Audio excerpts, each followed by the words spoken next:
If you ever sell something online and the buyer starts asking personal questions, end the conversation. I didn't. 3 years ago, I listed a couch for sale. By the end of that night, the couch was still in my living room, but I wasn't the only one who had the keys to my house anymore, and the man who showed up wasn't there to buy furniture. He was there to see how easy I was to control. I never used online classifieds much, maybe once a year at most. But when you're 22 and suddenly broke, convenience wins over caution. My roommate had moved out unexpectedly. The lease still had months left. Rent doubled overnight. So I downsized to a tiny apartment, which meant almost everything had to go. And the couch was the most expensive thing I owned. It was barely used. We'd bought it new the year before. No way I was leaving it on the curb. So I took photos, wrote a simple description, set a fair price. It took over 2 weeks before someone serious reached out. A man named David. He called instead of texting. And that phone call lasted longer than it needed to. He asked normal questions at first. Fabric condition, dimensions, any stains. Then he asked how long I'd lived there, then why I was moving, then whether anyone else lived with me. I laughed lightly and told him my roommate had left. He went quiet for a second, then said, "That must be tough, being alone." I brushed it off. We scheduled Saturday at 6 p.m. At 6, I left the front door unlocked and waited. 6:30, 7. No message, no call. I assumed he wasn't coming. I locked the door and started making dinner. Then the doorbell rang, 7:34 p.m. And the man standing outside didn't feel like the voice I'd spoken to. He introduced himself as David, tall, broad, confident. His smile was wide, too wide. The handshake lasted a second too long. His grip tightened slightly before letting go. Small details. Details I ignored. He stepped inside without waiting for permission. That detail didn't register until later. He didn't walk straight to the couch. He looked around first, scanning walls, hallways, staircase, kitchen, mapping. Then he finally glanced at the couch and nodded. "Nice place," he said casually. I thanked him. He didn't sit down, didn't check the cushions, didn't even touch it. Instead, he asked, "How long until you move out?" My stomach tightened. "Couple of weeks," I replied. He smiled again. "Plenty of time." That sentence didn't make sense. Not yet. Then I heard something behind me. Footsteps inside my house, and I knew I hadn't invited anyone else in. The footsteps behind me were slow, deliberate, not accidental. I turned just as two men walked through my front door like they belonged there. "Hope you don't mind," David said casually. "They're helping me move it." Move it? He hadn't even bought it yet. And suddenly, my house didn't feel like mine anymore. I forced a nod. There wasn't much I could do. 3 grown men, one of me. The new guys didn't introduce themselves. They didn't smile. They stood near the doorway like bouncers, watching. David crouched beside the couch again. "Hey," he said, pointing down. "What's that right there?" I stepped closer. "I don't see anything." He gestured lower. "Down there, on the seam." The other 2 shifted behind me, blocking the hallway. That's when I realized I was boxed in. Slowly, I knelt down. My pulse thundered in my ears. 3 shadows hovered above me, 3 breaths close enough to feel on my neck. I leaned in, pretending to inspect something that wasn't there. "I'm just messing with you." David laughed suddenly, slapping my back hard. The other 2 chuckled, but it wasn't a joke. It was a dominance check, and I had passed. I stood up quickly, putting space between us. "So, "Are you taking it?" I asked, trying to move things along. David looked at his friends, then back at me. The smile disappeared. The room went silent. The air felt heavier. The shift was instant. 1 second, they were buyers. The next, I was prey. One of them lunged. I barely had time to react before I was slammed into the hardwood floor, a knee pressed into my back, my face forced sideways. "Stay quiet," someone whispered near my ear. I tried to twist free. He tightened his grip until I couldn't breathe. Meanwhile, David and the third man moved through the house like they'd rehearsed it. Drawers ripped open, closet doors yanked apart, glass shattered in the kitchen. They weren't looking around randomly.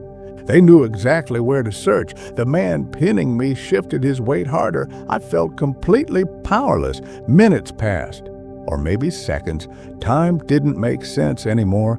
Then David called from the front, "That's enough." The weight lifted. Footsteps rushed out. The door slammed. A truck engine roared to life and sped away. Silence returned, but something was different now. The house felt violated, not just robbed, targeted. And that's when I realized they never asked how I wanted to be paid. I locked the door, called the police, gave statements. No surprise. David wasn't real.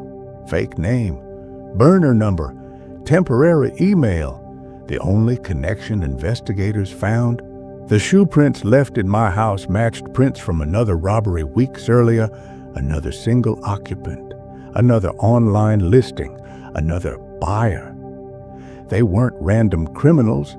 They were screening people, testing them, selecting the compliant ones. And I had told him I lived alone.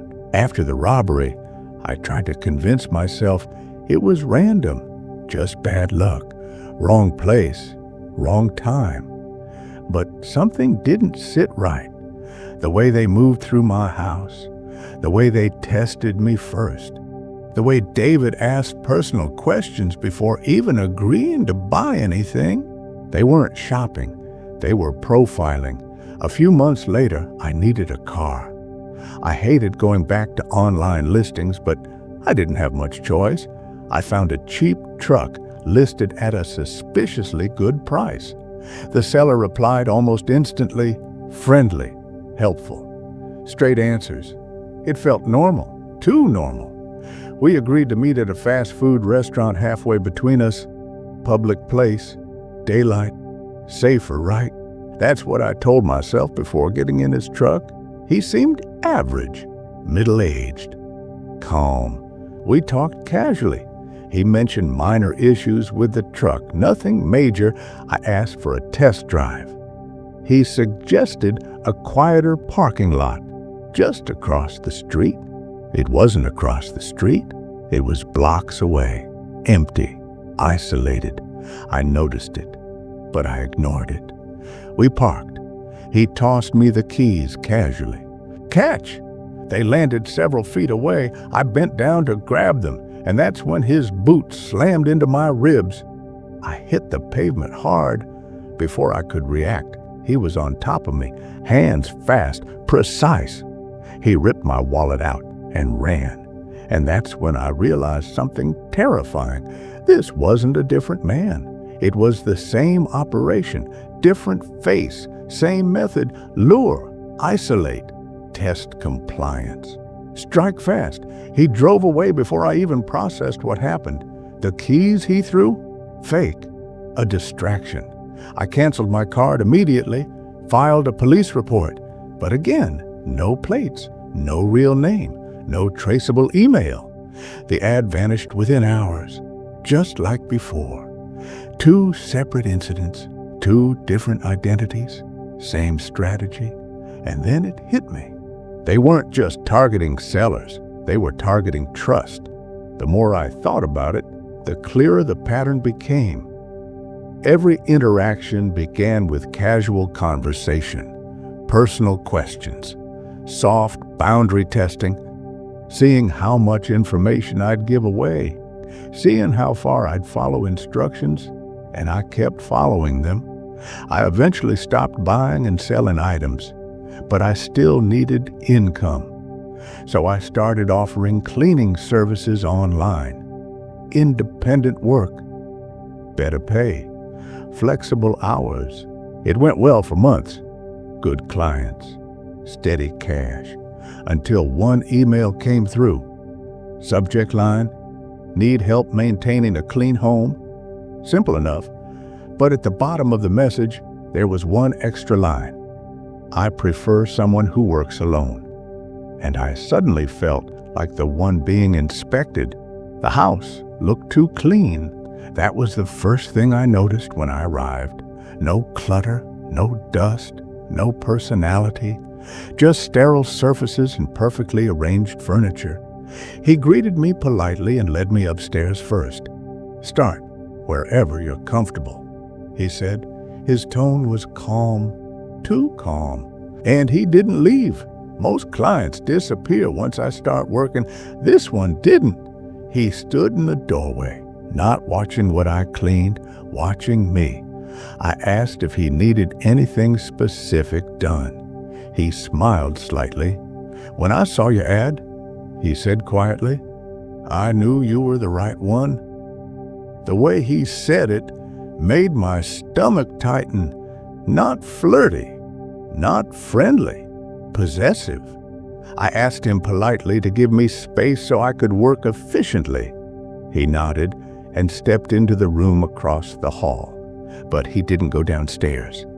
He sat on the edge of the bed and watched from there.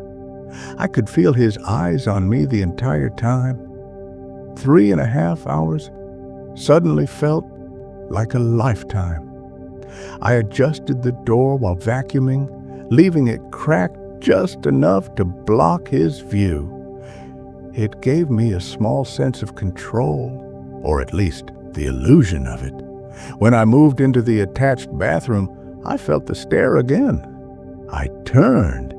He was standing in the doorway. "I forgot to mention," he said, "don't touch the vanity. It belonged to my late wife." Late wife. He said she passed years ago, but something didn't add up. As I wiped around the sink, I noticed cosmetics on the counter, modern brands, recently released products. I knew, because I owned some of them myself. They hadn't even existed years ago. The bottles were clean, used recently, not preserved relics. And that's when the house stopped feeling empty. It started feeling staged. No family photos anywhere, not even old frames with faded pictures, no mail, no clutter, no personal history, just furniture, like a showroom or a set. When I went downstairs to the kitchen, the feeling intensified. From there, I could see the entire living room, walls bare, shelves empty, no television remote, no signs of someone actually living there. I've cleaned hundreds of houses. Every home tells a story. This one told nothing, and that silence screamed louder than anything. That's when he appeared in the archway. "I need one more thing," he said calmly. "The basement." My heart skipped. The original agreement clearly said no basement. He claimed he had guests coming next week. Pool table downstairs, just a quick vacuum. I told him I was on a tight schedule. Maybe next time. He smiled faintly. "You can skip the dining room," he said. "No one ever uses it." That sentence stuck with me. No one ever uses it. Like he was speaking from experience, not preference. I hesitated. Every instinct screamed to leave, but I was halfway done, and I needed the money. He walked toward the basement door, slowly, casually, and turned the handle. The stairwell beyond was dark, pitch black, no light switch in sight. He looked at me and said quietly, "I'll go first." I told him I could come back tomorrow. Full basement clean, no rush. His smile vanished instantly. The softness in his voice hardened. "No," he said flatly, "just the floors. Today." My pulse quickened. He stepped closer. "You don't understand," he added quietly. "We need it done. His wife was supposedly dead." The word echoed in my head. I forced a calm expression. "If I have time, I will," I replied. He stared at me, longer than normal. "Let me just show you," he insisted, reaching for the basement door. The handle clicked. The darkness below swallowed the light, and something about that darkness felt occupied, not empty. I needed an out. Fast, I pretended my phone vibrated, stepped into the hallway, dialed my friend, spoke quickly in Spanish, gave her the address, told her to come immediately. He watched me the entire time, not blinking, not moving. When I hung up, I forced urgency into my voice. "Family emergency, I have to leave." He didn't argue, he didn't yell, he just looked at me with complete emotional absence. "Don't come back," he said quietly. Then he turned and walked upstairs. But that wasn't the part that confirmed my fear. As I packed my supplies near the front door, I noticed something I hadn't before: a small camera, hidden inside a smoke detector, pointed directly toward the hallway, another one near the staircase, and one positioned above the basement door. They weren't cheap security cameras. They were concealed, intentional recording. My stomach dropped. I stepped outside quickly. My friend pulled up within minutes. As I loaded my trunk, I glanced back at the house. He was standing upstairs, behind the window, watching, not waving, not smiling, just observing, like he had lost something valuable. When I got home, I called the police, filed a report. They said he hadn't technically committed a crime. Being creepy wasn't illegal. They advised me not to return. I didn't. But here's what still haunts me. 2 weeks later, I saw a missing persons post online. A young, independent cleaner last seen entering a client's home. The address listed was one street over from his different house number. Same design, same layout, same sterile interior in the photo attached. And the dining room in her photo had no pictures either. I went back to the cleaning ad listing. It was gone. So were the reviews. So was the email account. But something else remained. An archived screenshot someone had shared in a local group. The username attached to the cleaning inquiry. It was one of the same variations used in the truck scam. And the couch robbery, different faces, same digital trail, same network.